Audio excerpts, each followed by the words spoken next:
Изге Рамазан айы башланырга 8 көн калды. Татарстан Диния нәзарәте һәр вакыттагыча әлеге айны зур әзерлек белән каршы ала. Быелгысы нинди тәртиптә уздырыла? Махсус чаралар көтеләме? Рамазан айы белән бәйле әлеге сорауларга Татарстан Диния нәзарәтенең матбугат очрашуында җавап бирделәр. Очрашудан Мөршидә Җихан репортажы. Шуңбәрәк Рамазанны шатланып, сөенеп каршы алып, күркәм гамәлләрдә, гыйбадәтләрдә дәвам итәргә үткәрергә насыйп булса иде.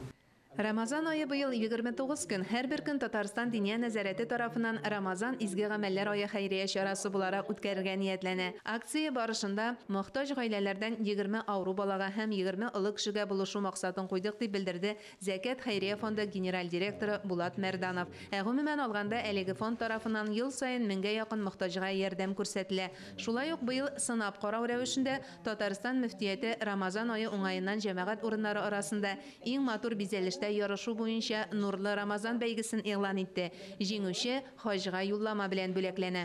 Без Рамазан айының фазиләтләрен, Рамазан айының кыйммәтләрен халыкка тагында күбрәк сөйләр өчен, аңлатыр өчен быел шундый пилот проект уйлап чыгардык. Камил хәзрәте безнең тәкъдиме буенча ул шәһәребездә булган халык күпләп йөри торган урыннарны Рамазан рухында бизәү. Рамазан айында конкурслар берничә очрашуда Татарстан дәүләт телерадиокомпаниясенең Диния нәзарәте белән берлектә оештырылган вәгазь ачык телевизион конкурсы башлануы турында да искәрттек. Изге Рамазан айы белән бәйле вәгазьләрне җомга саен Татарстан каналы аша тамашачыларга тәкъдим итәбез. Шул ук юнәлештәге Рухи моң, татар рухи мәдәниятне үстерү фестиваль конкурсы белән Марсель Әхмәдуллин таныштырды. Җомгалы гала концерт рәвешендә гаит көнне, ураза гаите көнне Шуфа мәдәният үзәгендә узачак. Очрашуда журналистларны кызыксындырган сорауларның берсе фитр сәдакасы күләме. Аның тәртибе белән Казан шәһәре казые Булат хәзрәт Мөбәрәков таныштырды. Фитр сәдакасы арпа буенча исәпләгәндә 150 сум, йөзем белән исәпләгәндә 800 сум.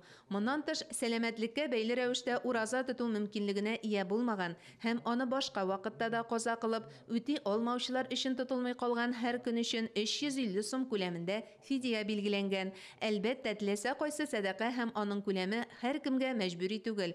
Ул кешенең матди мөмкинлегенә бәйле дип аңлатты журналистларны Татарстан мөфтие исеменнән сәламләгән Равил хәзрәт Зөфәров. Ул шулай ук республика күләм ифтар мәҗлесе үткәрелү белән бәйле сорауга да ачыклык кертте.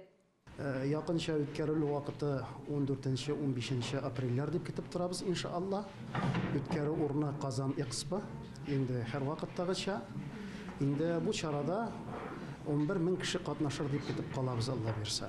Рамазан шәриф айы 22 мартта кояш байганнан соң керә. Уразаның беренче көне 2023 елның 23 мартында. Мөршидә Җихан, Альберт Сафиуллин, Татарстан яңалыклары.